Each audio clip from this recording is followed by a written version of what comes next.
MandaloreGaming, everybody, welcome to Solo ReacTalk. This morning I'm going to be reacting to a video requested by Alpha Shocker. It's called Homeworld 3 Review, made on the MandaloreGaming YouTube channel. If you guys want to check out my previous reaction to the other gaming review videos made by MandaloreGaming, remember the playlist card is going to be at the top right here. Just click on it and you'll be able to access them. If you want to check out the original video as well as MandaloreGaming's YouTube channel, the links are going to be in the description below. And it's a double hitter. First reacting to Homeworld 3 game review, and then I'm reacting to Alien vs Predator Extinction review. Yes, so those are the two videos I'm going to be reacting to. In terms of this game, Homeworld 3 review, I've already watched this video in my own personal capacity, so I'll understand if you guys don't want to watch my reaction to this video. I think Alpha Shocker just wants my commentary input into this game, and I will do so. So yeah, if you guys don't want to watch this reaction, it's fine. It's perfectly understandable. Just meet me in the what is it called again? Aliens vs Predator Extinction gaming review by MandaloreGaming. Yes. Homeworld 3 is around 899 rands, South African rands. That's a lot of money. That is a lot of money I am not prepared to spend on a game. Even Space Marine 2 is around that same price, if I'm not mistaken. It's just too much. For me, personally, I cannot go there. With 899 rands, no. I will wait for, I don't know, maybe 5 or 6 years for the price to go down, or I'll wait for the Steam specials. But I suspect that even with the specials, it's still going to be very, very expensive to acquire.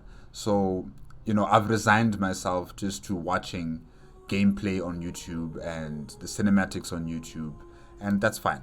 It's okay. And I'm not even sure my computer can handle the game. so I cannot afford it and I cannot play the game. So it's okay. It's okay. No hard feelings there. And yeah, I think in American dollars, well, if you were to convert South African rands into American dollars, it would be around $50, $51, $52.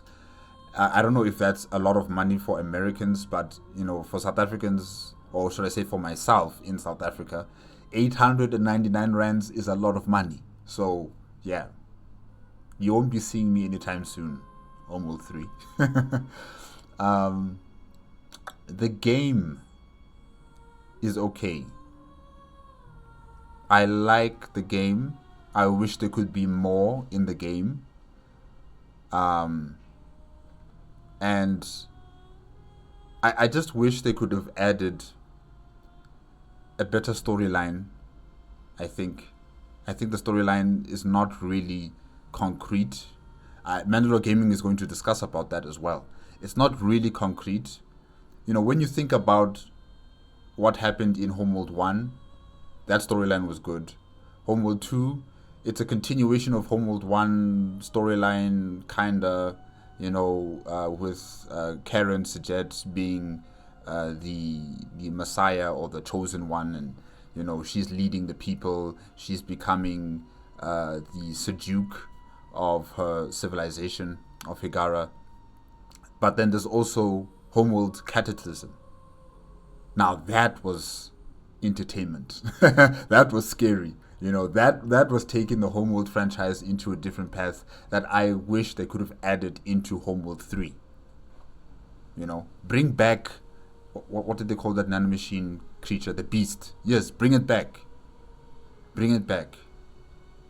But we're stuck with this storyline about hyperspace and the navigators, and how they're connected to each other through hyperspace, all the navigators. Yeah, it's also okay, but I just wanted more.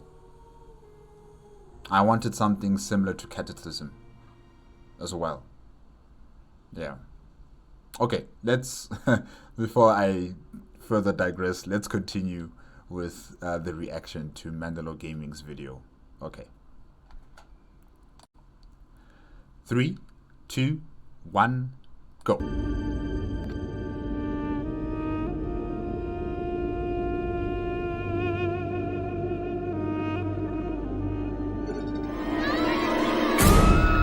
Yeah, I forgot the name of the clan.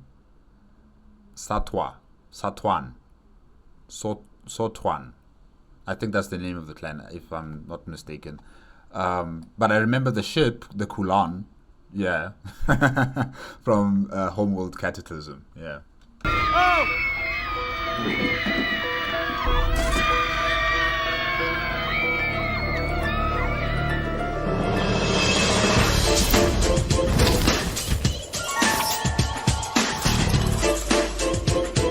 After 20 years, Homeworld 2 finally has its follow-up. No prequel games, no spin-offs, this is Homeworld 3 proper. I had expectations going in, good and bad.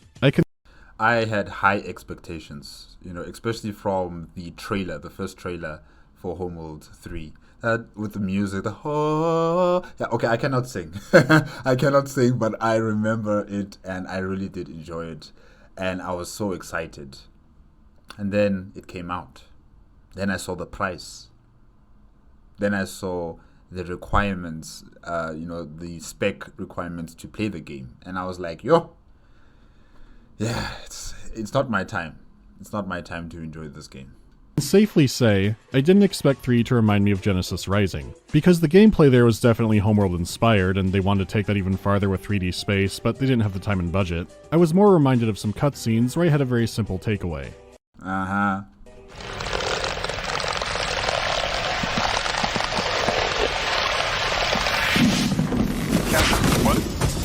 Whoa! Is this some kind of fetish thing? Yes. Well, where Genesis Rising did not resonate, apparently Homeworld 3 has. So, holy shit. Still, even though I've racked my brain for weeks now thinking about the story of Homeworld 3, and we will get into that later, there's still a lot else to consider, like gameplay modes. 3 is heavily banking on one called War Games, which is a roguelike mode you can play in co-op. Apparently this isn't a side activity, but it's supposed to be the main draw of the game.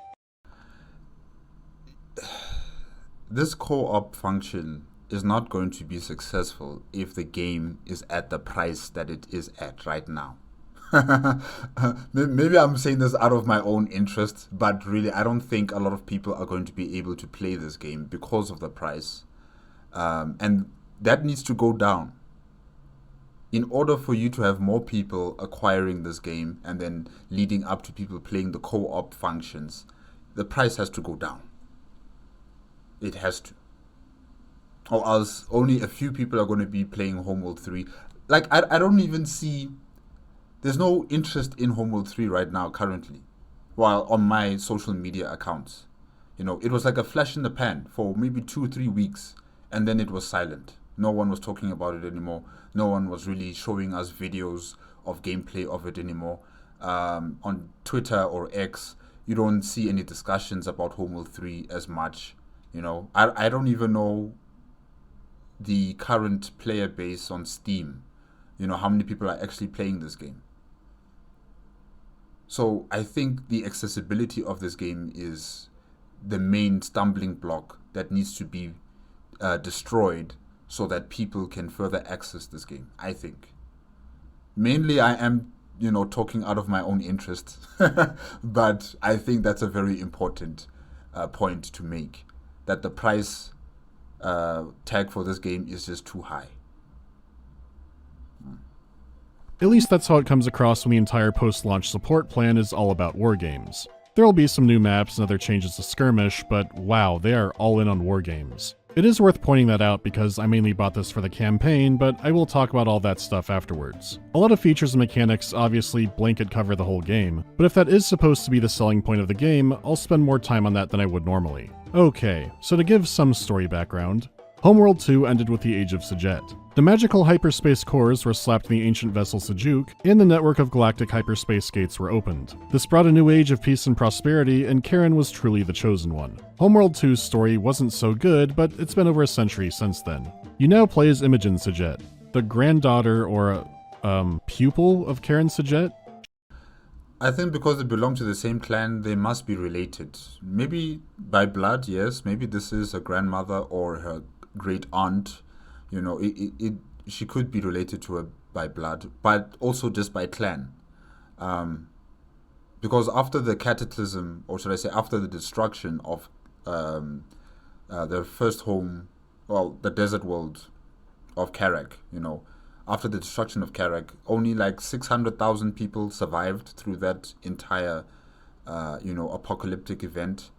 And the population that survived through the journey going all the way to Higara is still not sufficient enough for a huge population boom of Higarans on the homeworld of Higara. So I think in terms of the clans, especially like the Sejet clan, the eldest of the Sejet clan is Karen. She is like the grandmother of all future Sejet children. So you could say that, yes, she is a grandmother in the clan sense. Maybe not by bloodline, but by clan name. She is her grandmother or her grand tutor or her grand aunt, whatever it may be. She is family with her. Yeah. She hangs out with Imogen when she's 6 or 7 and likes to sing lullabies to her. And I promise this is all relevant, because this is the most directly character-driven story in the franchise. Usually a character was a stand-in for an entire people or an ideology, and Deserts broke off from that a little bit, but there were bigger things going on than individual character arcs. Anyways, Imogen is a genius, and a very beautiful lady. I like her hair. I don't know what type of shampoo she's using, but it's amazing. Very beautiful. The granddaughter of the leader of Kith Sajet. She earns points fast too because she seems to want to undo the prophecies and mysticism of the second game. The synthetic hyperspace cores I designed were perfect, and I was to begin training a team of navigators. They were going to usher in a new age for my people, freeing us from reliance on ancient, unfathomable progenitor technology. I like the music. I really love the music. So far, so good. However, Imogen has been chosen to be fleet command for a new mothership. Being entombed inside of a ship is now called being a navigator. Before they were called Unbound, but it's the same thing, new name. The rush into service is due to something called the Anomaly, which is affecting the hyperspace network. After a few Boeing tier malfunctions, Karen Sajet was sent back in with her ship, the Kar Sajuk. She went beyond contact, but the anomaly stopped, and that was 20 years ago. Kar Sajuk. Okay. Let's say Karen's ship.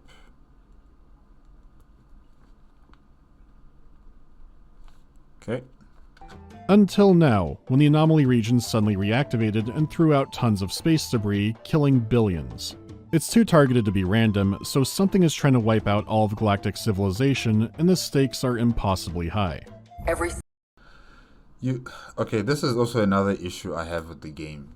In terms of the overarching universe of Homeworld, we don't really, especially in terms of Homeworld 3, we don't really get an understanding about the rest of the galactic community. When I think about a galactic community, I'm thinking something like Mass Effect, with the Taurians, the Solarians, the Asari, the Krogan, the Volus, the Quarian, the humans, the Geth, a variety of alien species, living in the Milky Way galaxy. But then when it comes to Homeworld 3, we don't get any of that information. It's human dominated. This entire galactic community is just a human dominated, galaxy. And I don't know, I just wanted more.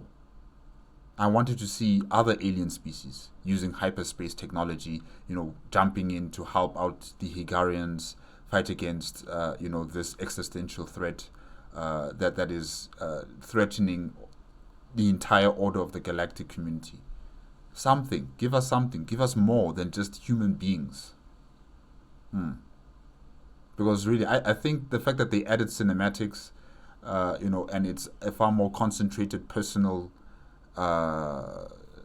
element to it, in terms of the characters like Imogen Sajet, like the commanding officer aboard the vessel, that that she's controlling, or that she has become into. That's good. That's good that we get to see their faces, we get to see them talking. But I wanted more content. I needed to see more aliens. I want to see aliens. I want to see alien vessels. I don't want just to see more human beings. We've gone through this already.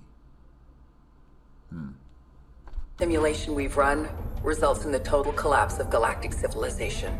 So Imogen, already having made synthetic hyperspace cores and basically being the leading expert on the subject, makes the most sense to send in immediately because there's no time to train other navigators.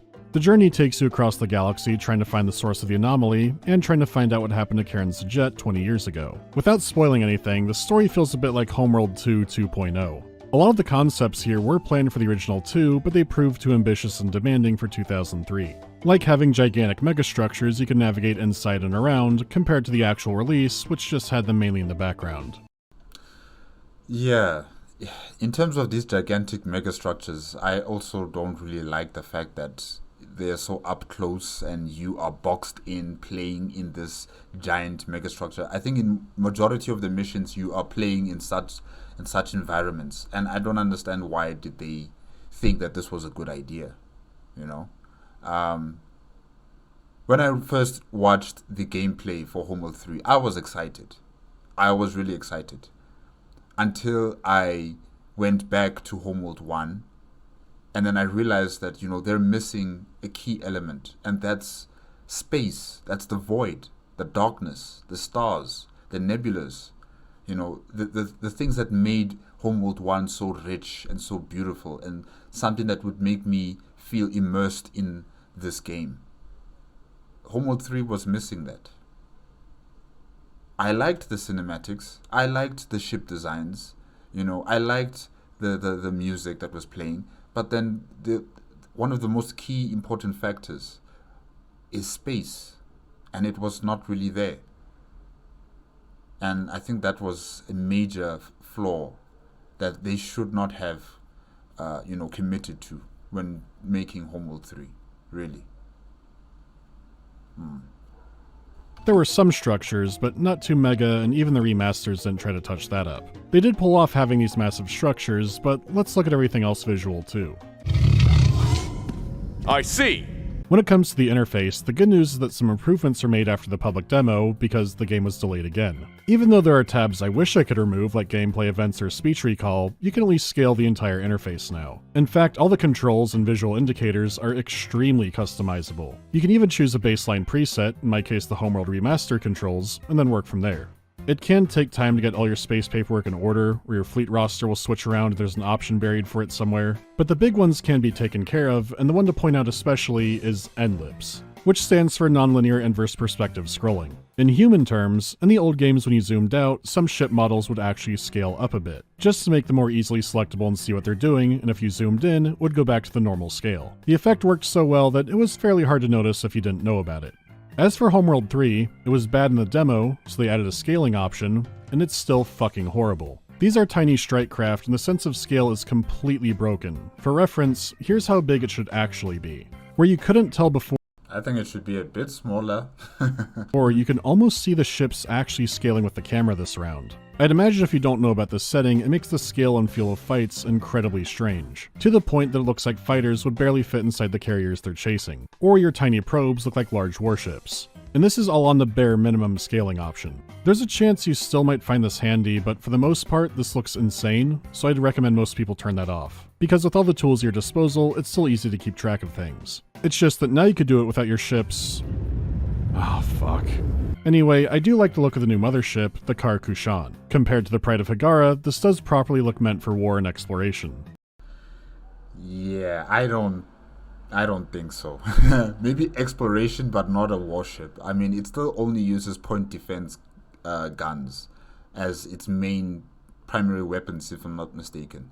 I would have expected that in Homeworld 3, they would have put a massive anti-capital ship cannon on the vessel, that targets other capital ships.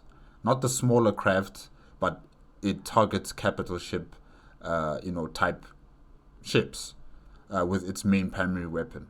Then maybe I would say, okay, it is a warship. It's not just a mobile manufacturing base that hyperspaces from one point to the next.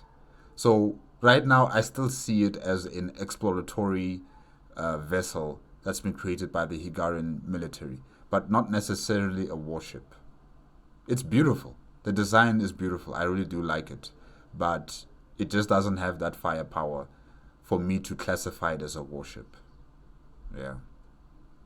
If you did like the old vertical view, you can rotate it, and there are a few cases where that's helpful in combat. It has point defense weapons on rails on the sides of it, so you can rotate it around to get a better firing solution. You don't get an opportunity that often, but it is cool when you do. It's a very sleek and efficient ship, and the same can be said for the entire Higaran fleet. For example, this time around frigates come in all kinds of variations, but this time you can really tell they're a variant. When you inspect them, you can see the different weapons, the size of the hull can change around. The previous games were like this too, but the roster was more spread across the classes. You could have 5 kinds of strike craft that looked radically different, or move up into different kinds of corvettes, or even capital ships. They had clear design styles, and even with Homeworld 2 having a more space boat look, they still kept that. So going back to Homeworld 3 frigates, individually they are well thought out and well designed spacecraft. They look appropriate for their role and are fitting for what Higara is now. They're sleek, wedge-shaped death machines, but in a group, they get tricky to tell apart. It's not really a gameplay issue because you should be grouping them properly, but as a collective, they're just not that visually interesting, and the one ship that does break the mold is the support frigate.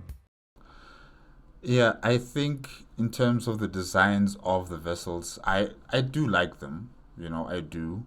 But however, Homeworld 2, I think, still has it better.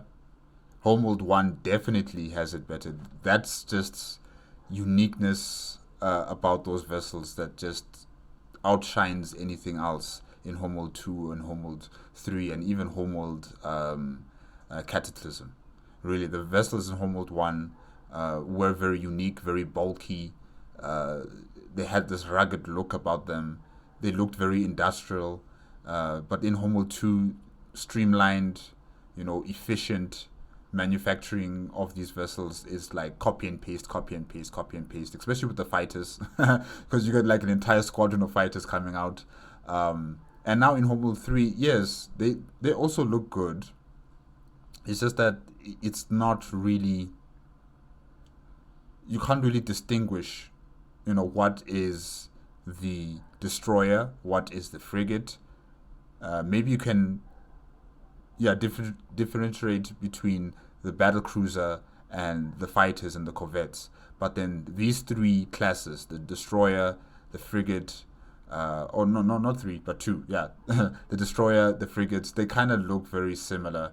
And yeah, it does kind of look a bit confusing. But the ships are good. They look nice.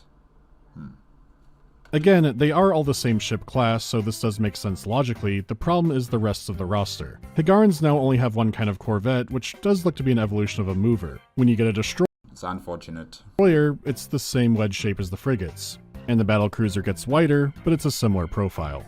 Thankfully, the carrier is an exception, and there are other unique designs inside the fleet, but most of it is incredibly uniform now. There could still be a theme to this, like the Higarans are completely united, and their enemies have varying ships because they're not.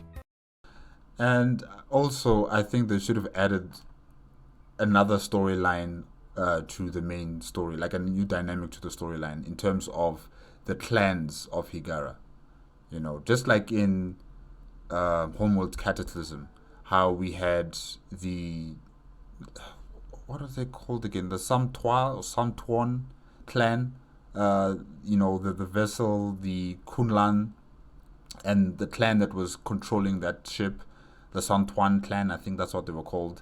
There was internal politics within the Higaran, clans, and the Santuan clan were not really the most powerful clan. They were the backbencher clans, smaller, weaker, and they were looked down upon by their own people, by their own Higaran people. And I think that type of internal politics should have continued in Homeworld 3, add more dynamic in terms of the storylines that are happening in Homeworld 3. In fact, there should have been like 3 storylines. You can have your crazy lady, hyperspace lady who wants to create a utopia for navigators. Then you can have one for the beast. Then you can have one for the internal politics that is, fracturing the Higaran unity. Something like that. Make it more exciting. Oh well. The thing is, the faction you fight for most of the game, the Incarnate, has the exact same problem. Most of their roster looks like deformed cigars, which you would think would stand out from your own ships, but together, they're still remarkably similar. For how many designs and silhouettes this franchise has had, most of them now being a funky rectangle, feels very underwhelming. Feels very limited. Also, kind of like a lack of creativity. More creativity. You gotta find a way to distinguish the difference between your forces and your opponents. Much more than just everybody having the same sort of shape. You know, when you went to the Garden of Kadesh, they were a branch of your own people, but their ships still felt exotic and alien. The Incarnates seem like they should be even more bizarre than you, but visually, they're pretty similar. And I don't know if it's that way thematically, or if they're supposed to be easier to pick out when playing something like war games. They're slightly taller craft, but I wish they twisted that farther. To clarify, I don't think they're bad designs, but I think each faction needed more ships to break those molds. It's still a visually gorgeous game. The space structures are impossibly gigantic, but also full of detail. Regardless of the designs, all the ships are high fidelity too, especially for a strategy game. They can still have creative animations and other nice little touches to them. Even down to the smallest craft, there was a lot of love put into these. It's still one of those games where it's tempting to zoom in on a ship and watch the action for a while. There's great use of light and shadows, and some parts do look amazing. There's some really visceral destruction effects this time too, which does make it a shame there's no proper ramming. Yeah, no, that is unfortunate that you can't, direct a ship to ram through a carrier or any other type of mothership that's out there. It is unfortunate. And, like I've discussed about the background in terms of these gigastructures or megastructures, or you're seeing an ice world or a planet or an asteroid of some sort or planetoid, down or under your ship, under your mothership, and under all the vessels that you control. I don't know why did they decide to do something like that. Honestly, I don't understand. Because it just destroys the immersion that you're in space. It makes it seem as if you're orbiting a planet. Especially with these ice field backgrounds. I just don't understand that. I honestly just don't understand that. And also with the megastructures or the gigastructures, and then you see this atmosphere that's hazy or it's murky or cloudy. It reminds me of Star Trek Online. What is that place called again? I forgot what the fluidic space. Yes, fluidic space. It reminds me of fluidic space in Star Trek Online. If you play Star Trek Online, then you know what I'm talking about. And really, I just don't enjoy that. I just don't enjoy this background that they continue to push, in these missions. We need to see the void. Pristine darkness and stars, like in Homeworld 1. Beautiful. Or should I say Homeworld 1 remastered. Really, we need to get back to that type of environment and setting stage for battle in darkness, not everything lit up, with background lighting from the asteroids, from the planets, from some sort of hazy cloud that's surrounding, the planet or whatever celestial body is in space. We don't need all of this gassy looking stuff. Doesn't even look like that in space. Try to make it as realistically as possible, and Homeworld 1 did that. Yeah. As for what I don't like, this is another one of those Unreal games without separated post-processing options, which means you can't control individual effects like bloom or depth of field. On top of that, most maps have some kind of dust or fog or particle clouds around. Then you have your limited anti-aliasing options, and then DLSS or whatever upscaler you choose if you go that route. But in short, and it might not show up on YouTube, there's this subtle kind of blur effect over everything. Your ships are already being obscured by fog most of the time, and then you have the rendering settings on top of that. There's not a single map just out in the void of space. Thank you. Yes, yes. There are other problems attached to that, which I'll get into soon, but it's funny that the closer you get to that, I mean, look at that. Look how beautiful that is. That's just amazing. I could get lost in just looking at that. It's beautiful. But now we're boxed in this battle royale space, you know, where that's the way you have to fight against your enemy. You don't see stars, you don't see nebula clouds, you don't see possibly like a star going supernova 5 light years away or something that actually looks like you're in the void and not just orbiting a planet or not just skimming the atmosphere of a planet. Yeah, the more your ships actually pop out. Even you see, like this, like why do we need this ice field or ice surface to be under the ship like this? Like, why? Even though the remasters are years old now, they have this sharp clarity to them that 3 doesn't. And no, this isn't my first rodeo, there are plenty of other Unreal titles drowning in post-processing nowadays. But man, I wish more games still give you direct control of those options. It's still a very pretty game, just keep in mind it's also a CPU-bound one. Your settings should be fine most of the time, but the big battles can always chug. To take a more radical turn, I also want to talk about the cutscenes. It was a very slow march to get here, but you could still track it. In games like the original or Cataclysm, you could tell the Kushan were humanoid, but you weren't quite sure if they were human. It seemed like they could be, but they were always obscured in shadow or had strange designs that made you second guess, because they weren't really the focus. Kingdom Hearts 2 has screwed us again! The captain of the Kunlun is a character, but really, he represents all of Kith Samta. Karen Kith Santa. Oh, Kith is the clan, and then Santa is the clan name. Okay. Yes, yes. Jet is also a character, but really, she's all the Kushan. Fleet Intelligence is also just another facet of that. All of the Bentus you run into in the franchise are voiced by Campbell Lane. They could be the exact same character, but it doesn't matter. He's essentially all the Bentusi, and your lizard brain gets that. Then Homeworld 2 came and said, they're all definitely human by the way. The cutscenes still maintain that style, and there wasn't personal human drama. I mean, I guess there was Makan, but whatever his people were up to, it was so unclear, they were actually called the Vagar. Then you have deserts, and they're even more on the screen, and there's a little more human drama. It is weaker compared to the greater underlying tragedy of everything else going on, but it drove the story forward and was ultimately a minor detail in that bigger story. So when 3 opens with Imogen in full view humming her comfort lullaby, it seems like it might be deserts and this will taper off. But you soon come to realize this is going to be a character drama. There is now a human face attached to everything and everyone. It's a subtle effect, but it manages to undercut some things.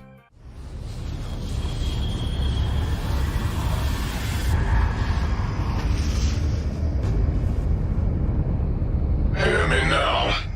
I use your barbaric tongue to deliver an ultimatum. Oh, I'm sorry about that, give me a second. There he is! Just in case you thought the Incarnate might be aliens or something strange. Or, God forbid, thinking that the ship might really represent the character. This is Pack Leader Baldrokar. Like I said, it's unfortunate that they truly didn't flesh out the galactic community. It's an all-human affair.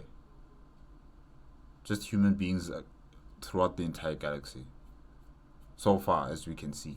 And that's really unfortunate.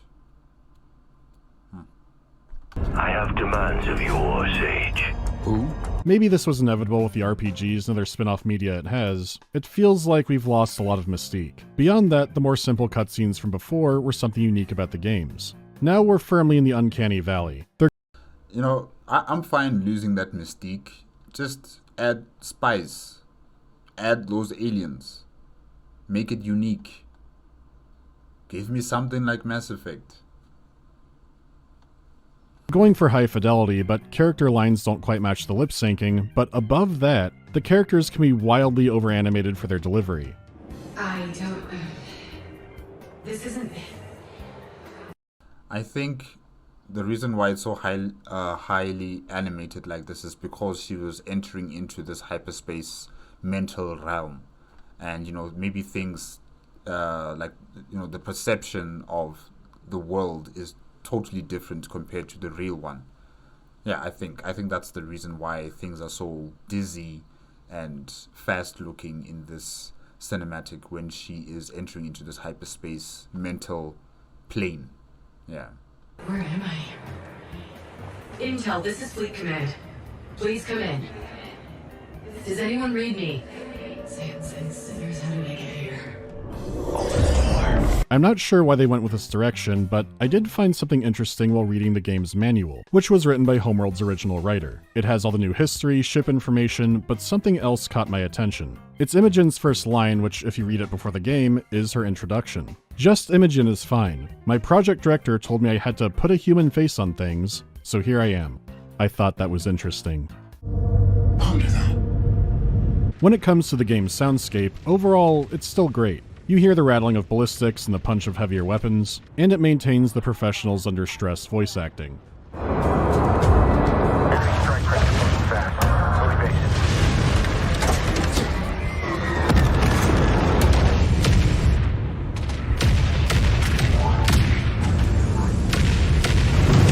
target secured, but they are not too happy about it.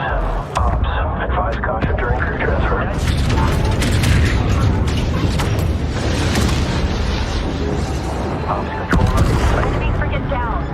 There have been some noticeable changes. Some sound effects like explosions seem to be more muffled this round. I don't know if that's to balance it against the rest of the mix, or if it's supposed to be more internal explosion. Which would be an odd choice because Homeworld never cared about realistic sound for the better, but it was the one thing there that made me curious. As for voiceover, it's the busiest the games have ever been, with one interesting exception. Group 1 copies. When selected, units no longer declare their group number, but instead the groups are more accounted for in the dynamic battle chatter. You're fed more direct information from Imogen. Watch Group 2. They're taking losses. That's a fine trade-off because there's so much battle chatter now, when a group is mentioned, that means you should be paying attention. Also, unlike Karen, who was trained for the position a long time, Imogen was rushed into it. Karen typically kept it cool, but you would hear some pain in her voice if she announced the ship loss of something like a carrier. Because Imogen isn't as experienced, you hear her breaking a little more when things go south. Group 7. Support needed. A resource controller has been destroyed. We have lost a resource controller. It's a clever and subtle way of showing how her character is different than Karen without something more ham-fisted. And let me tell you, Machine for Pigs didn't have as many ham-fists as some of these cutscenes. But in the main game, everything is very good. Like, ships will even announce what they're engaging and add more direct context into the fight. Lead into it. Yes, copy. Threat identified. Enemy carrier. Fast and loose, in and out. Fast and loose, in and out. Hope engineering replaced those relays, so this is going to be a short trip. I'm not sure about these iron frigates, though. I'm not really sure about these iron frigates. While it is very good, my only letdown on this front was the music. It's the same composer, he's still using a wide amount of instruments, but the music is much more ambient. Hostile Corvette. ID confirmed.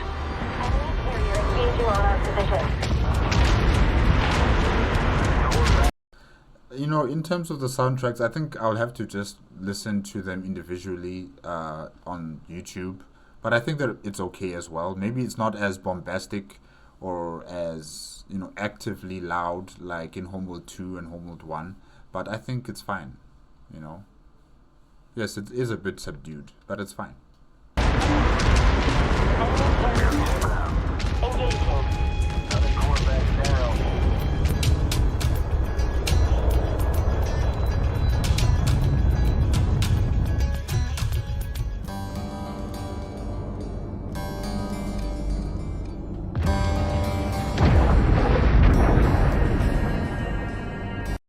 And yeah, like this particular soundtrack, it's actually taking me back to what is that game called again? Dragon Age Inquisition. In Dragon Age Inquisition, the Hissing Wastes, there was a soundtrack that sounds similar to this one in the Hissing Wastes. Yeah. Right? Yes. So it's quite good. Maybe not like the Battlestar Galactica level like in Homeworld 2 and 1, but it's good. It's still good. It's understated in a way the previous games haven't been. Like someone had an idea that the music shouldn't be too bombastic or else that'll distract from the gameplay. I cranked it up in the mix, and there were times where it was hard to tell if music was playing at all, and it usually was, just very spaced out percussion. I mean, even the cutscenes, which are completely curated and you can time them however you want, still don't have high energy. The final mission music sounded like it could be anywhere else in the game. It is so strange, especially considering where things were before.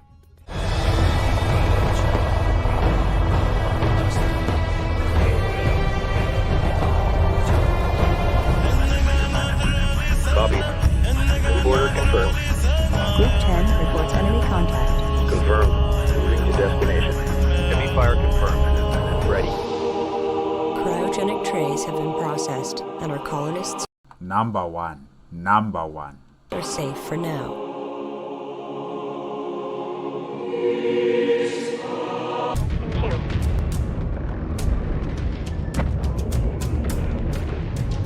I guess it's good there's so much unit chatter. Maybe someone thought the music would interrupt that? There is one solid moment, but it's a spoiler, so that'll have to be for later. It's still a fleeting one, and I don't know why the rest is like this. It is disappointing, but otherwise, I would still say the audio and visuals of the game are in a good spot. Actually, I would say they're currently the best part of the game. So now you know I'm about to talk some shit. Talking gameplay, I'm going to assume you know about Homeworld. Either you've played it, you've watched my videos, you've watched someone else's, it doesn't matter. The answer is yes. I don't want to be retreading a lot, but I will start with what's good.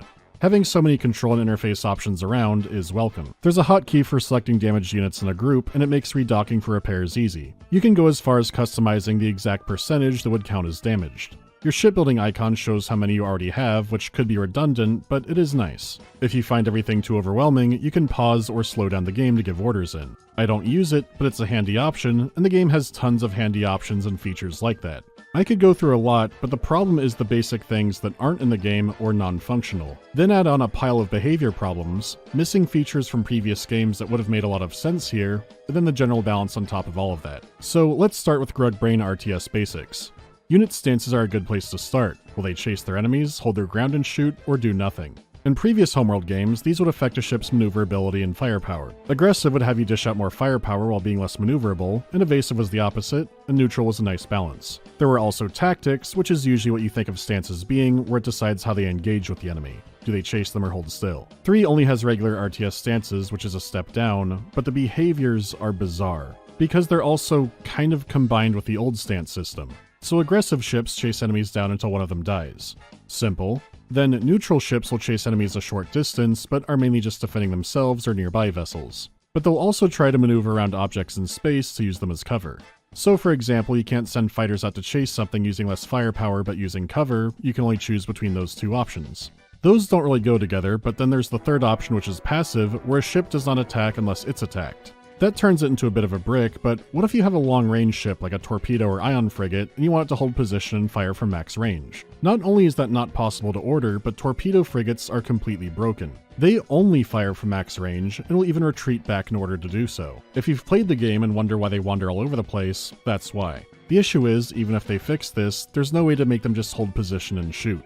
The old games didn't have this either, but you could assign them to guard mode to a ship, and if that ship stayed still, they'd also hang out there. It wasn't perfect, but they behaved, and the core problem is Homeworld 3's ships do not, along with everything else buggy that can happen. You can order support frigates to guard a ship to heal it and vessels around it, and it works sometimes. Which is similar to some occasions where units forget they're alive and just sit there until you poke them. To me, that just sounds like a lot of work and stressing over things that you should not be stressing yourself over with, really. So yeah, I hope they fix the game, in many aspects, especially in terms of gameplay here, in terms of how your ships operate, and when you give them a command, they actually execute the command. So yeah, hopefully those types of issues can be fixed, and the price goes down. Tell Strikecraft to dock, and instead they don't and keep getting in fights. I've played RTS games where some functions just never worked, and you learn to live with that. It's like the difference of your internet being out compared to agonizingly slow. I don't have a better way to put it, all the Higaran pilots seem fucking plastered. Friends, it has been years since I played an RTS game that was this inconsistent. They are on strike. The pilots are on strike. And I'm including the launch version of Warhammer 3. I know it's gotten a lot better, but it's not time yet. To make it more maddening, it's inconsistent across game modes. It seems like guard mode works way better in war games, and I don't know why. Like, check this out, even the torpedo frigates are acting correctly here. Or here where, well, the support ship got a bit lost. But then you'll notice sometimes functions aren't working due to game balance. Like, take the Kushan. It's a big centerpiece vessel that you can easily concentrate a fleet around. But for some reason beyond me, for a ship this big, it moves like Jesse Owens. It's outrunning the fleet that's trying to guard it. Imogen Sajet is not like Karen Sajet. She's not just going to wait in the background, waiting for her fleet to do the business. No, she is going to charge forward into the thick of it and fight against the enemy. Yeah, that's Imogen Sajet for you. And the campaign gives you a passive speed upgrade on top of that. The result is a gargantuan fuck you factory ship that moves really fast, with units that are very inconsistent in their behaviors. This makes the most viable strategy blobbing everything around it and just charging forward. With the state of the game, the tactical options around that are just too unreliable, especially when the time to kill for ships is ridiculously fast even after the buffs they made after the demo. I melted through one of the bosses so quickly that it actually started skipping his lines. Battle cruisers, which should be terrifying, are instead just pitiful. And unfortunately, this goes for yours too. Once again, except in war games, where they're buffed up and very dangerous. And also behave better. For whatever reason... Yeah, they have a lot to fix, and 5 years should be more than enough time, right? 5 years should be more than enough time. Get to work. A lot of ships will only try to engage each other on a similar plane, instead of using all of 3D space to fight from whatever's a good firing angle. Sure, one effect is the battles don't physically look as dynamic, but this was one of the biggest advantages of this game, the fact that you can fight in 3D space. And you could use the radar system as well to help you figure out where your enemy is, how you get to them, how you can direct your fleets to one point or to the next, or to collect resources at a far lower elevation or a higher elevation, That's what really made this game also extremely fun to play. Especially when you were navigating through a nebula cloud, or should I say was it like a supernova event? There was high radiation, and the only route for your ship or your mothership, I think it was the Kushan, to survive was to go through a tunnel, a narrow passageway of dust that would prevent your vessel to be destroyed from the radiation. Missions like that would have been really a good advantage or a good play with Homeworld 3. And using 3D space that way was really fun. But now here in Homeworld 3, I don't know, it's just weird. Especially with the background. Like I've discussed about this many times now, the background really just kills the immersion that you're in space.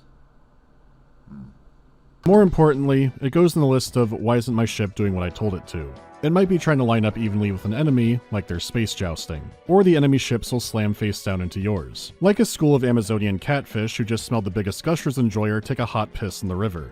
I am sorry if this is more disorganized, but there are so many issues hitting at once, it's hard to pick where to start. It's like being attacked by a bear and my head is on fire, I don't know what to scream about first. Okay, let's roll back a bit to the time to kill thing. How do you mitigate it without a flat health buff? What they settled on was directional damage. If you hit the enemies from the sides and the back, it'll hit them harder. The previous games had this as well, and the best tactic, like here, is to hit them in the back. The issue is enemies already die from the front quickly enough, and unless they're strikecraft, the time you spent maneuvering around them could have just been spent killing them.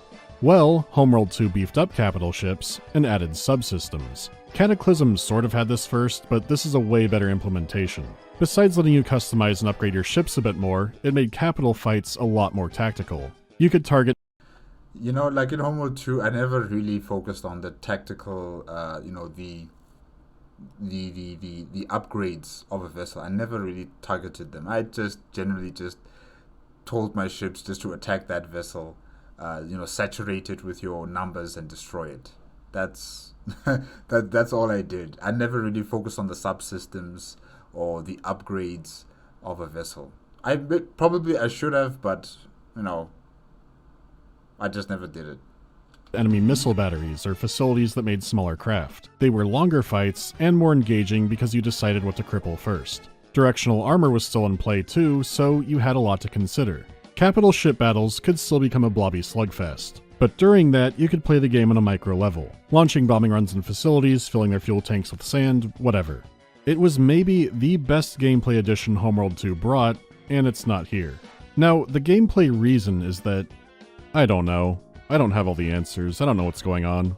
I gotta get you out of here! Ah! The closest thing you get is that some campaign maps have a facility you can take down that'll stop enemies from spawning there, but that is separated from the core fights. There's a lot of other features that would make sense to have, like we're back to building individual strike craft and not squadrons like Homeworld 2, and in the campaign, battle damage to your ship stays between missions. So then, why not have the veterancy from Cataclysm or Deserts of Carrick?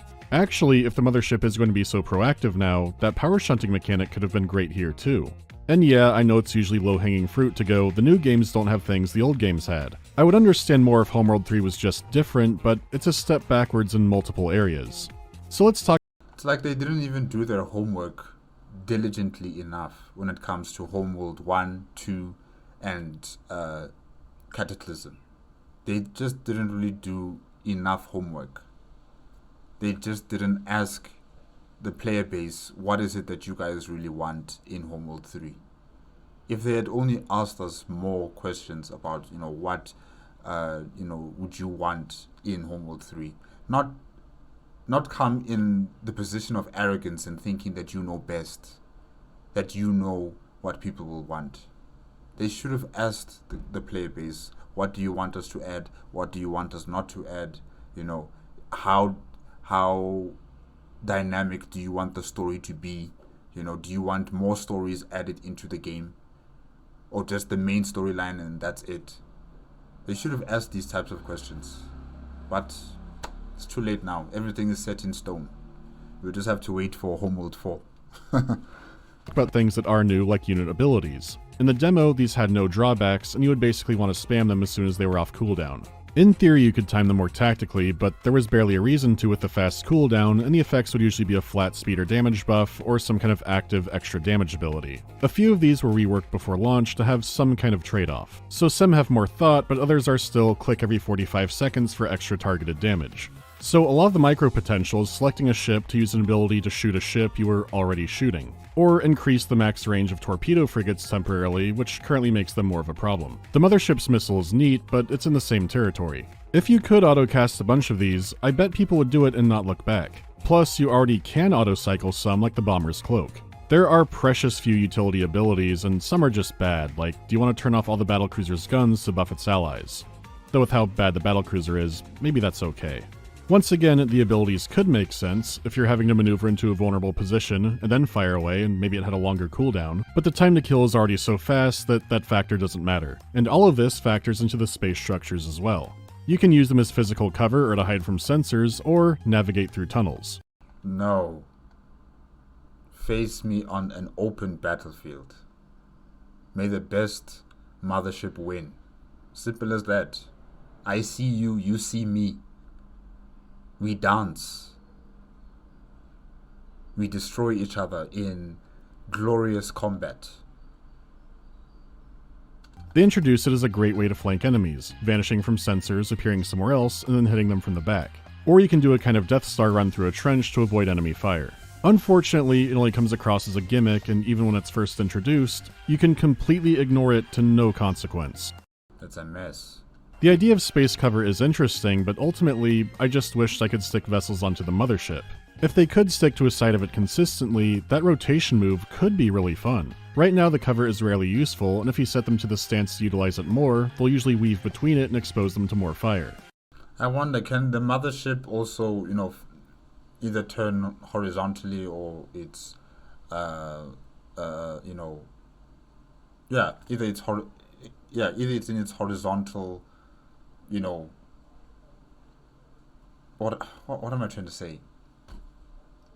Like in its horizontal or vertical maneuvering tactic, can you fit into the wreckages of these giant, abandoned megastructures or gigastructures? Is there a way to fit your mothership inside the wreckages. I'm wondering about that.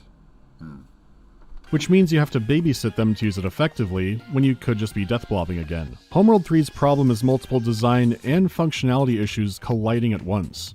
On paper, I understand how all of this should work, but it doesn't right now. Even if it did, it's still streamlined down from 20 years of games that came before. The entire USP of the game is built around a feature you can mainly ignore, and this also ended up hurting the campaign. There are 13 missions, a few of those are basically tutorials, and In Homeworld 1, there were about 16 or 17 missions.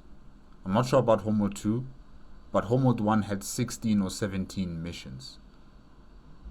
And Homeworld 3 has 13. Like, what is that? What is that? That's extremely disappointing. Clearly, the game developers were not focused on the main storyline. They were focusing on their multiplayer co-op mode, you know, giving the game longevity through that game mode, and thinking that players are going to continue playing the game using that game mode. And I'm saying no, they're not, because it's expensive. No, they're not, because, you know, I think mainly people would enjoy playing the game, you know, in the solo campaign, and not necessarily playing against other people. Well, that's from my experience with Homeworld. You know, I haven't met any of my friends who would actually want to play Homeworld 1 or 2 with me. You know, they know of its existence, but to play it, no. Like in a you know, what is it again? Forgot the word. Player versus player, player versus player kind of mode. You know, it just doesn't really happen with my friends. I don't know about other people, but with my friends, like, we play the game in our own time, in our own space, you know, playing the storyline. But player versus player, PvP, no. So I feel very limited until about mission 7. They at least try to make the mission structure unique every time. It could be capturing points, a defense mission, a long battle with a boss fight. The issue here is that most of these maps are dominated by megastructures, and they're also small. You might have noticed this, but there is barely any footage of me using my sensors menu because I rarely needed it. There are no long which is also a damn shame, because that sensors you know, menu or user interface was the cornerstone, was one of the main cornerstones of Homeworld 1, 2, and Cataclysm. And the fact that you don't really use it in 3 is just unfortunate, really. treks across space or using nebulas anymore. Starting off in the skies of Hagara does look amazing, but you're still above a planet and you never go to the emptiness of space. You have nothing to actually contrast the megastructures against, and this makes everything feel closed in and limiting, and the gameplay mechanics just push that harder. To make it worse, as short and simple as these early missions are, you are bombarded with cutscenes. You can be interrupted multiple times in the space of 2 minutes, and some are just nothing. I just need to capture some points and, oh damn it. When the mission is done, you're then automatically sent to the next with no control on your end. You can still capture everything to make a death fleet, which is easier than ever, and this makes the game a cakewalk, so I tried to avoid that actually. Either way, the campaign feels small, with rushed and jarring pacing, which feels insane to say looking at these environments. Yeah, clearly they were just rushing. They rushed this game. And I don't know why. They had so many years to make it, and yet they give us this. I just don't understand. That's what I'm saying, they didn't do their homework when it came to Homeworld 1, 2, and Cataclysm, especially when it comes to Cataclysm. That storyline with the beast, the nanomachine plague that would consume organic life, and you know, the ships that were aboard, the ships that the organic, you know, crew members were aboard. That's an amazing, terrifying story about this nanomachine wanting to consume the entire galaxy. And the characters that were in that storyline were also amazing. Well, mainly the captain of the Kulan. You know, he was amazing. It added a different taste to the Homeworld franchise. And I was hoping they would do something amazing like that in Homeworld 3, but they just gave us this 13 mission expose, and then they're done. Now focus on the co-op missions. Not that they have a 3-week elevator or anything, but man. And there were lots of other things too that didn't return from previous games, but it just feels like nitpicking when the core of the game is in this state. Besides, there's still a whole story and more to talk about, and if you don't want spoilers, skip to here. I'm here to stay. Alright, let's do it. Imogen is sent to track down Karen, who Higaran Command has lost communication with. To be extra safe, Command will be cutting off communication with Imogen immediately. Good start. But first, the Kar-Kushan needs production facilities installed at Space Station 315. Until, of course, you're ambushed by pirates. There's a lot I find interesting about this. There's a large tray that floats over with dramatic music, which evokes the cryo trays from Homeworld proper. How the pirates are introduced and the look of them is very similar to the Tyrannic Raiders. It's like they're trying to remix the visuals, but without the substance, because Carrick isn't burning, and you're not essentially discovering aliens for the first time. Though the number 315 is an activation phrase for me. It makes me think of James 3:15, and we'll use the King James version. This wisdom descendeth not from above, but is earthly, sensual, devilish. Then this is followed up in 3:16 with, for where envying and strife is, there is confusion in every evil work. This is very appropriate today. Basically, these passages and the ones before are discussing what true wisdom is. In context, self-centered envious people who think they have wisdom do not have true wisdom. In this case, divine wisdom that comes from God. You're not truly wise if you think you got there by being dishonest and generally horrible, which is dead on for one of the characters. And sure, it is just a number, it can mean any biblical passage or be their door passcode, but it's something. Something for me to think about besides them trying to push their stupid catchphrase. Saints and sinners. Saints and sinners, how did I get here? Like, I don't think I've heard of this Saints and Sinners in Deserts of Karak or in Homeworld 1, 2, you know, and Catechism. I don't think I've heard Saints and Sinners. Where does this come from? Hi. Saints and sinners, you have to push through it. If you drop a line like this Isaac, please. times in 3 minutes, most people are going to catch on to what you're trying to do.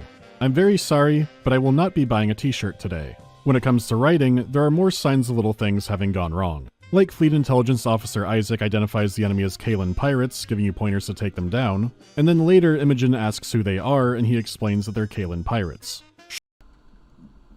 That's it, Isaac. No further information.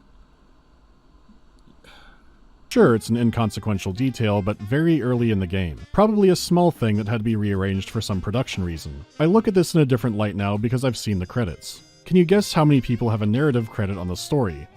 It's an army of people. And thus, the direction is being pulled at multiple points, and there is no central command and authority to say that, hey, this is where we're taking it, whether you like it or not. There's no one like that in that writing team. Everybody is contributing and everybody is having a say. It's a confusing mess. 3, maybe 4? Now it could be they were generous, and if anyone had any story idea, they got a writing credit. I've consulted on some story stuff in games before without that kind of credit. I don't think there was ever a writing room with 14 people, at least, God, I hope not. But I have a deep suspicion this story may have gone through some huge revisions, and it was a very messy process. Anyhow, the pirates can hyperspace through solid matter. This technology should be beyond them, and Isaac says they're not smart enough to do it themselves. They're pirates, they probably stole it. The Higarans themselves can't do this, so where do they get this technology? Being new to Fleet Command, Imogen is deeply affected by hearing pilots die. After Sands and Sinners, this is where I truly realized there would not be much subtlety in the writing. Things you could figure out have to be spelled out to you. The losses, but I don't want to forget them. May the burden remain. Sorry? It's an old Pactu saying. Even in victory, there is loss. Forget that, is to forget them. May the burden remain. This reminds me of a great line from Homeworld. Extermination of our planet was the consequence. The subject did not survive interrogation. And it just lingers on the shot of space. That says everything. If that scene took place in this game, Imogen would ask, "What do you mean? Their methods were harsh." Isn't that wrong? I mean, to defend Imogen here, she's a scientist. She doesn't know anything about military. What happens in the military? How do military personnel conduct themselves in a time of war? What does it mean if someone is not able to cooperate?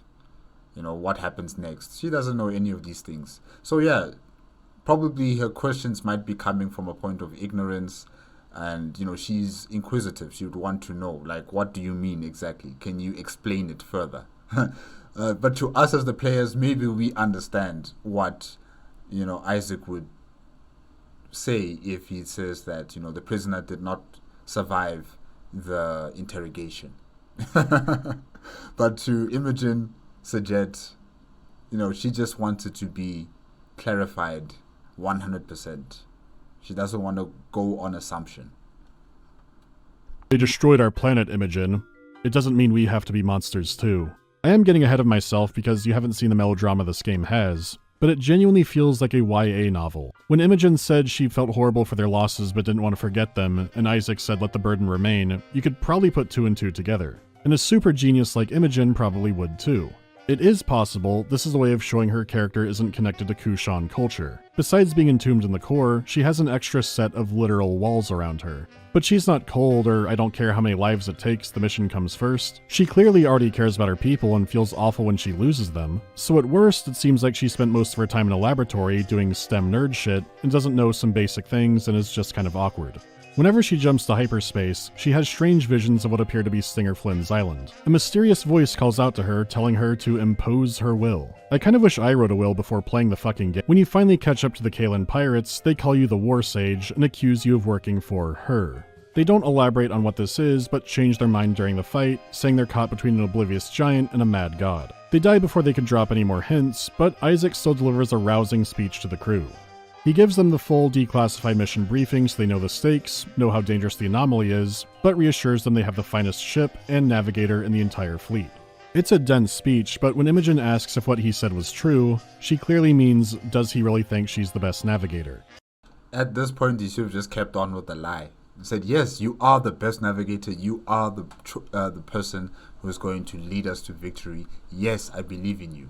He should have just kept it on. Do you truly believe that, Isaac? Believe what? What you just told the fleet. Out there, in battle, doubt can kill you just as fast as hard vacuum. They need you to bury yours, so they can overcome theirs. So, we lie to them? Yes, Imogen, we lie. Isn't that immoral? I think what I hate so much about this is, it's the exact opposite of Homeworld Cataclysm. The Somta were a looked down upon mining clan who rose to a galactic challenge and succeeded. They won in spite of their lowly status, using tools not meant for the job. Imogen Sajet is a super genius who was mentored by Karen Sajet when she was 5. She's the granddaughter of the space president and flying the most advanced ship ever. When Isaac gives a speech to rally their already wounded forces, she finger wags him for being slightly dishonest, and the dishonesty is implied to be about his faith in her particularly. This goes beyond self-doubt into just being self-centered. He's trying to keep the crew together as billions are dying, but since they wanted to tell a story about Imogen's self-doubt, it all comes across as extremely petty and stupid. It almost seems like there was a reason the series didn't have much direct character drama. Trailing Karen, they discover the Incarnate, who bear the sign of Sejuk. They're able to use scavenged progenitor tech and seem like they have some connection to the voice in Imogen's hyperspace mind palace. But get this, Karen, while comatose, is there too, and Imogen reminisces on all the time they spent together when she was a child. Always remember the things I have taught you, Imogen, no matter what the future. I'm wondering, why isn't Imogen's hair also being shaved off like Karen? Why is Karen bald, but maybe it's the new technology and the changing times. A navigator doesn't have to be connected to the ship in the most intrusive ways, like how Karen was connected to the ship. Yeah. Future brings. You are going to burn very bright, my little star. I know goodbyes are hard. Let me sing our lullaby. I'm convinced there is no way Imogen wasn't Karen's daughter or granddaughter in a previous draft. The reveal she's related to the space president is very brief and never brought up again, and all her flashbacks with Karen seem way more familial. Probably Imogen's mother, well, the space president of Higara, you know, they have a strained relationship. And the person that she was close with when she was younger was Karen Sajet.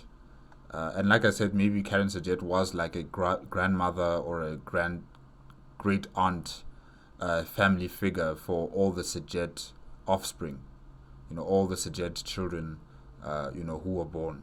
They probably all looked at her like a grandmother or a great aunt that loved them, that protected them. And yeah, maybe Imogen had a very close relationship with her instead of her mother, because her mother was probably always working as a politician, you know, trying to become the leader of the people. Like, they hung out that much when she was a kid to the point that they have a special lullaby. Everything is too intense for just a mentor or Karen's legendary status. This is either Gran or a band from a school zone. I like it, Kudji. The dream voice is real, and so is Karen. Through hyperspace, unbound, whatever, they're all connected mentally. Karen really is comatose somewhere, and the voice wants Imogen to find her. But the Incarnate are hell-bent on slowing her down, including obliterating the entire planet so they could hyperspace the chunks in to try and destroy her. The Incarnate are obviously somehow behind the anomaly, killing millions just for a chance to take down the Car Kushan. Of course, Imogen turns to her lullaby. Zealots, deluded fanatics, worse than the Gulsian. Worse than the Galcian. Those guys who are completely correct? Maybe I'm just crazy, but after their prophecy was proven entirely true, and the survivors, including the Galcian, understood the context that led to their religion, I would think that maybe the perception of them has changed in the hundreds of years since that game. Well, it's also possible that it hasn't been changed due to political reasons. You know, because Higara is still based on a tribal government, if I can say that, you know, where the different tribes have representatives within the government, and probably the Galcian are still hated upon. They are still seen as, you know, fanatics because of the past that happened in Karak, you know, and the actions that were committed on the homeworld of Karak. And, you know, through propaganda, through storylines, passed down from generation after generation, maybe that stain of hatred cannot be wiped out completely from the Galcian tribe. And it will always be a stain on their tribe for as long as people remember. I don't know. But yeah, due to propaganda or due to political infighting of the tribes, maybe such information is still being passed down from generation to generation, that the Galcians are the ones who were fanatics, they were crazy cultists who would rather destroy our home of Karak than rather to find the truth that, you know, we don't come from this planet, we come from Higara. You know, yeah. But if you're just trying to make an epic reference without thinking it through, you go, the Galcian were zealots in that game, I'll just bring that up. I hate to say it, but this is genuine, did you actually play the game's territory? This isn't some tiny piece of background fluff, it's the entire tragedy of that game. And it only gets more insane from here, like Imogen needs to access a progenitor facility to try and repair her hyperspace cores. Karen had already been there, so she then locked it out, or something. As always, Imogen turns to her special lullaby. The lullaby is the passcode to everything. Success. Pattern match found. What? How? System, explain. Data corruption pattern is a 97.6% mathematical match to requested waveform. Yay, congratulations. My lullaby. The lullaby is the key to all this. You know what? Fuck it. The voice is called the Incarnate Queen, and she wants to kill billions because she thinks that, navigators are superior to regular people. But the Queen needs even more cores for ultimate power, which Karen did have aboard the Car Sejuk, so she's hidden it away somewhere. The Queen wants Imogen to find her so she gets access to the cores, but is also interested in Imogen as another navigator. So why was the Incarnate endlessly trying to kill her? Who knows? Fuck if I know. Oh man. So, it is you. You always knew, clever girl. It's the scene, and as far as I can tell, Imogen just gets big because she's confident now. I don't know, even people like Gnarly Gnome can do that. The Queen is maybe the reincarnation of her progenitor or something, it doesn't matter. She's incredibly childish. She declares herself the will of the universe, but wants Imogen and Karen to join her. Yeah, all supreme overlords and crazy people proclaim themselves to be, you know, the masters of the universe. It's no different with this crazy lady. Thinks she's wise and divine, but she's not, and if anything, a bit of an idiot. What would Karen's Sajet be if Carrick had not burned? Yeah, Karen Sajet was a real fuck-up until then. Believe it or not, I actually am filtering out all kinds of other stupid tangents, because there are just too many here. Like Isaac has a long argument with Imogen saying Karen can't possibly be alive, though we know that Unbound don't work that way. You kill the real War Sage, so the pirates weren't affiliated with the Incarnate, and it's never explained how they had control of hyperspace like that then. Imogen then apologizes for killing the War Sage, and the Queen says human lives don't matter like navigators do. She has this all-encompassing, gigantic cloak, but it's also clearly a large security blanket. The Queen is immature and insecure. Her own people hated and distrusted her after her own actions, so now she views common people as only being thralls, and the few navigators like her can be equals. They still both want to get to Karen, and Imogen tracks her down deep through an ice core. You watch the mothership go deeper and deeper, narrowly. Yet again, I must stress, you know, in terms of this environment that the ship is going through, this is not necessary. You're in space. What ice core? The only ice core I would recognize or understand would be a gas giant like Jupiter. Its core is made out of ice and rock. I can understand that. But in space, like what type of celestial body is just ice?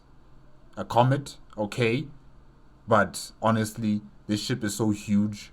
How is it able to go through a cavern in this ice core or this ice celestial body? I don't get it. This is not necessary. Bring back space. Bring back the void. That's what I want. Not this, whatever this is. This is just purely for cinematic purposes, you know, for cinematic sake, making it look cool and nice, but it just doesn't work with me. Navigating through chasms of ice when they finally find it.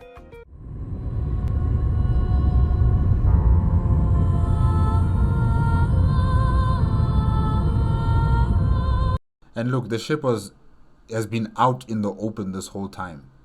The Karasujuk. It's been out in the open this whole time. That means this ship didn't have to go inside this ice core trying to search for it if it's been on top this whole time. That's what I'm asking myself. Is this a planet? Is this a comet? What is this? And in the background, we're seeing the image of a galaxy. Well, let me just continue.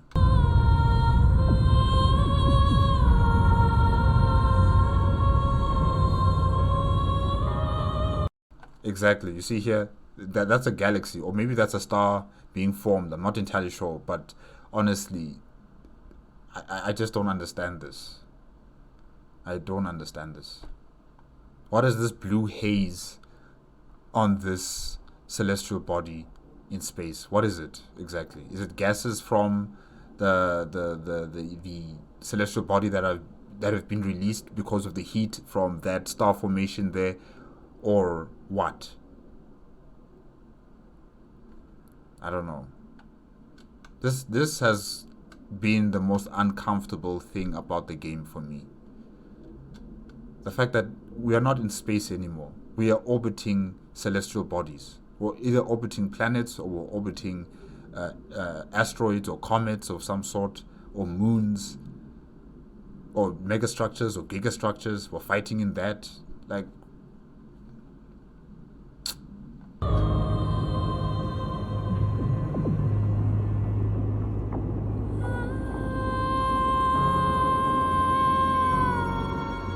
It's a gorgeous, emotional piece of music, but at this point, I'm just wondering why the ship is out in the open and we dug through all that ice. This isn't like Titan AE, it is right there. Lady Karen, it's me, it's Imogen. I felt you calling me.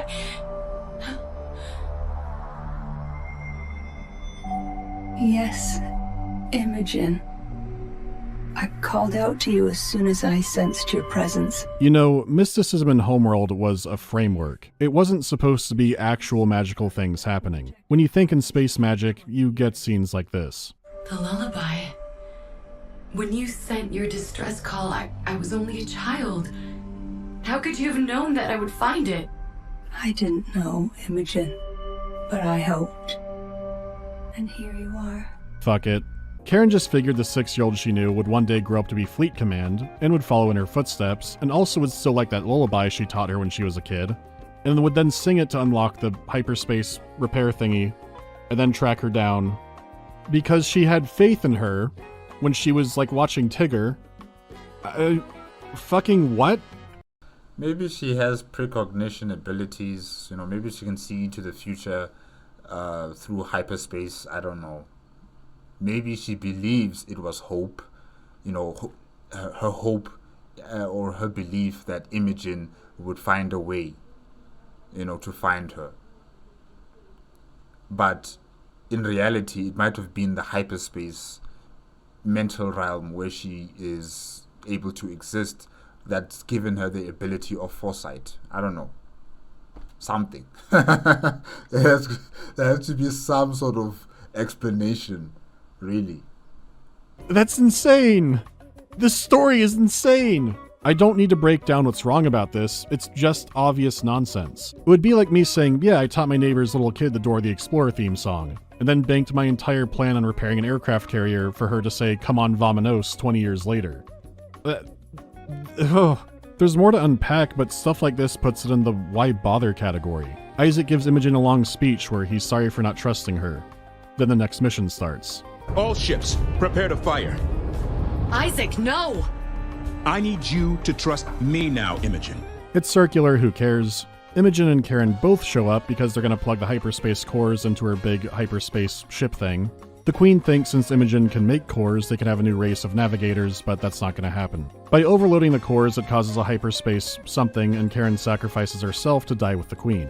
After destroying habitable worlds and killing billions, the truth is, she was just lonely. So her and Karen...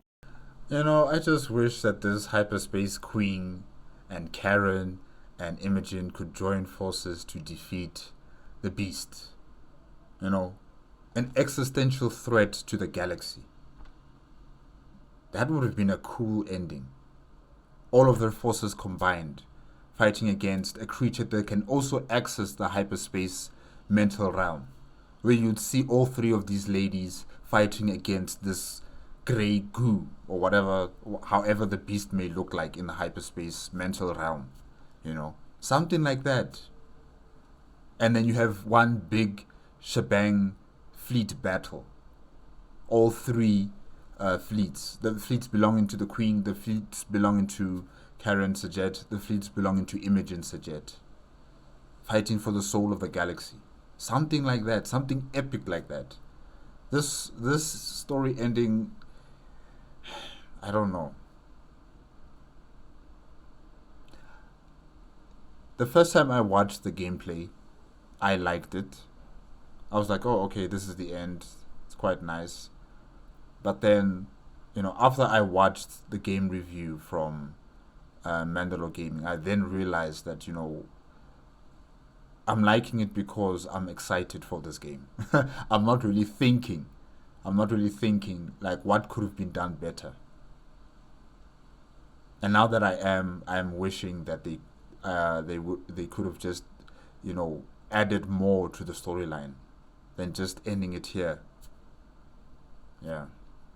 Oh well, like I said before, it's set in stone. We'll just have to wait for Homeworld 4 and see what happens there. Will hold hands as they die in this magical, sparkly realm. And I'm sorry, but I don't feel that bad for Security Blanket Mega Hitler. I just don't. She blew up a whole planet to slow us down, even though she wanted us to go there. This is fucking nonsense. Who would have thought it would end this way? Oh, man. Oh, shit. That was a real edit. I didn't do that. None of this works because the Queen had nothing to tempt Imogen with. She was just kind of awkward and didn't hate her own people or was outcast or anything. She was just a little weird. The Queen wanted to take away the burden of caring about people, but she was saying let the burden remain right from the very start. They may be currently trapped beyond the gates, but now Imogen is happy and her hologram of Karen could sing the lullaby all the time. It's not just a bad story, it's a shockingly bad story. It's a kind I thought just did not exist anymore. Homeworld 3's story is like seeing a woolly mammoth in your yard and also realizing it has leprosy. It's the worst I've seen in a mainstream game in a long time. But hey, war games. This is what it's really all about, right? Skirmish is barely worth a mention because there are only 6 maps, 3 being 1v1s, no tech tree, or much of anything else there. You can play it, but there's not much to it. War games is meant for 3-player co-op, and you can do it solo, but you're going to be capturing a lot if you do that. This setup is easy. You complete objectives on a map, and then find or earn artifacts to upgrade your ships. These will unlock different upgrade branches and will change every time.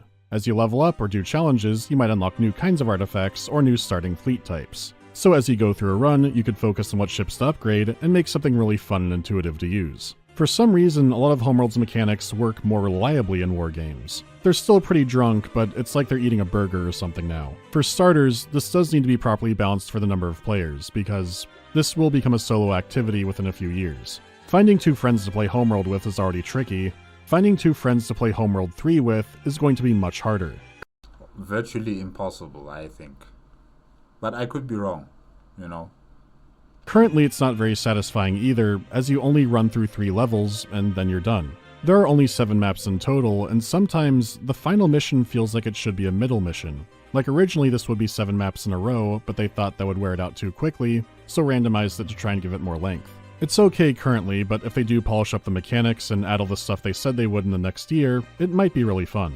They are going to support modding too, so maybe there's future potential there as well. But there is something deeply sad about seeing Homeworld becoming so multiplayer focused, and focused on a co-op game mode like this instead of skirmish. The series always had great single player and multiplayer, but the fun here seems to be focused on the latter. And I was always focused on the single player, you know. In Homeworld 1 and 2, I've always been focused on the single player. Some of the best gameplay, you know, for space RTS type of game ever, really. It is fun synchronizing with your friends, coordinating taking objectives, making a balanced fleet, and discussing the story of Homeworld 3.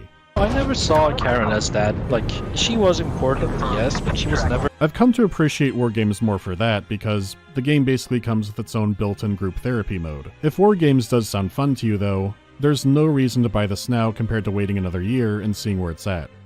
I'll wait for 5 years. In the end though, I can't recommend Homeworld 3.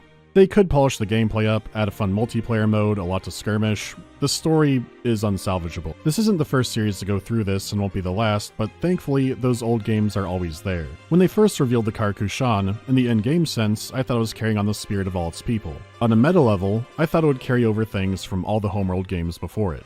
It's still a perfect representation of the game. It's sleek, but slimmed down. It's thinly imitating something that came before it. And deep in the core of it, there's a madness that will slowly be revealed to you. From all the delays and massive layoffs, it's clear something was going wrong during development. It could be there was once something better, or maybe this was salvaged from an even bigger mess. All I know is, I'm glad this is over.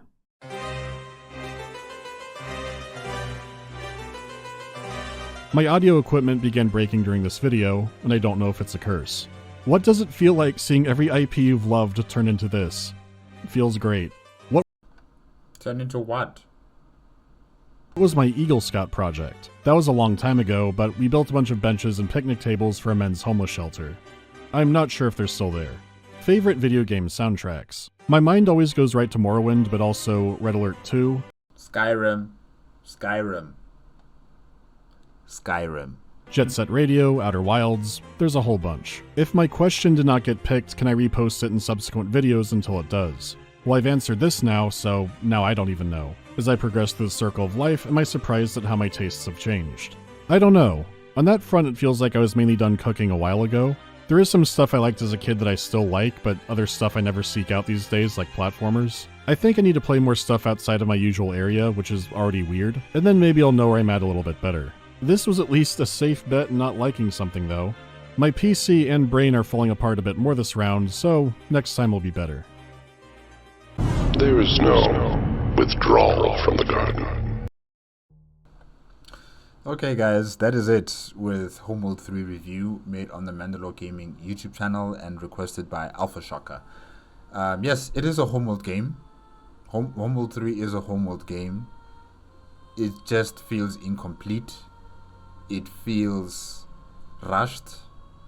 It feels half empty, you know, especially the fact that it only has 13 missions when Homeworld 1 had at least around 16, 17 missions.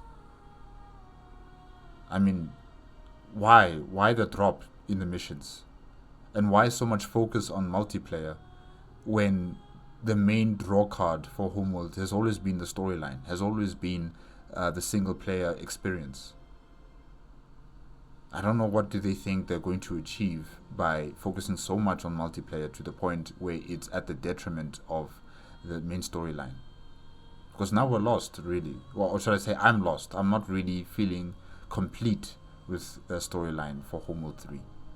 You know, when I think about what could have been if they had added in more of the content coming from Homeworld 1, Homeworld 2, Homeworld 3, the Taidan, you know, they can still become a threat in this new reality of the galaxy. The Taidan, I don't know if it's going to be the Empire or Empire Remnants or the Taidan Republic, you know, someone, something, the Bentusi as well. And then you add in what has happened in Cataclysm, you know, in terms of the factional battles that might occur within Higara, the internal politics and squabbles between the different clans. That could have also been added in. Give the story more dynamic, you know, starting points and, you know, more battles that not only involve the main antagonists, but also people coming from Higara who are also wanting to join in this new endeavor of this hyperspace, you know, navigator race that's going to be born. You know, do something. Add more flavor, add more spice into this storyline. You know, give us the Beast again, because I think the Beasts are not completely wiped out. They could have returned in this game. It would have been something amazing to see. And like I said before, instead of having the queen of the hyperspace and Karen sacrifice their lives, you know, to prevent some sort of catastrophe, let them all join forces against an enemy that is far more powerful, far more dangerous, an enemy that will consume the entire galaxy. Bring back the Beast. And also stop with the mega structures and the gigastructures and the environment of planets or moons or asteroids or comets. Just stop that. Stop that. Give us space. Give us the darkness. Give us the stars. Give us the nebula clouds. You know, make it like Homeworld 1 again. The ships are great. I love the ships. I really do love the ships. The music is okay. The cinematics that focus on the individual characters, it's okay. I like that as well. But in terms of the environment of the game and the settings that you have to configure for the game, I don't get that part. You know, because when I played Homeworld 1 and 2 remastered, all I had to do was just install and play the game. I never even had a second thought about reconfiguring the settings. I didn't need to do that. But it seems like in this one you have to think about that as well, which is unfortunate. But yeah, like I said, reduce the price for the game and maybe more people can buy it. Maybe more people can talk about it. and the longevity of the game might be secured with, you know, people bringing in mods. Maybe, I don't know, we'll see. But like I said, I haven't heard anything on social media pertaining to Homeworld 3 anymore. It's been very quiet. YouTube right now is Space Marines. Well, on my side, it's Space Marine 2, wire, back to front. You know, but really, I don't hear anything about Homeworld 3 anymore on X. I don't know how many people are playing it currently. You know, those who are on Steam, I'm not sure. But honestly, if you guys wanted this multiplayer function to be successful, the main storyline would have to be very good. Because that's how you get people's attention. That's how you got my attention. Not with the multiplayer functions. No, it was with the storyline of Homeworld 1. The music, the experience of playing the game. They need to get back to that type of artistry and interest and love affair with the product of Homeworld. And stop this, you know, this focus or this ambition for multiplayer experience. No. Some games were just not really meant to be that way. Some games were not really meant to be, you know, multiplayer experiences, you know, going above the storyline and the single player experience. This game was certainly supposed to be a single player experience more than a multiplayer. But they messed it up with Homeworld 3, I think. So I'll pin my hopes for Homeworld 4 whenever that comes out. and I'll try to play that one. Yeah. Hopefully it won't take a decade or more, like you know, Homeworld 3. Hopefully it will come out very soon. With a better storyline, a far longer, stretching out, fleshing out storyline that takes 17 missions, 20 missions to complete. Yeah, that's what we need. Okay, guys, that's it. Thank you again to Alpha Shocker for the request. Thank you also to MandaloreGaming for the review. And remember, guys, if you guys want to check out the original video as well as MandaloreGaming's YouTube channel, the links are going to be in the description below. If you like my reaction, please give me a like, comment, and subscribe to my channel. Click on the notification bell if you want to be up to date with my latest videos. And I'll see you guys in the next video, Aliens vs Predator Extinction Review. Yes. All right. Bye-bye.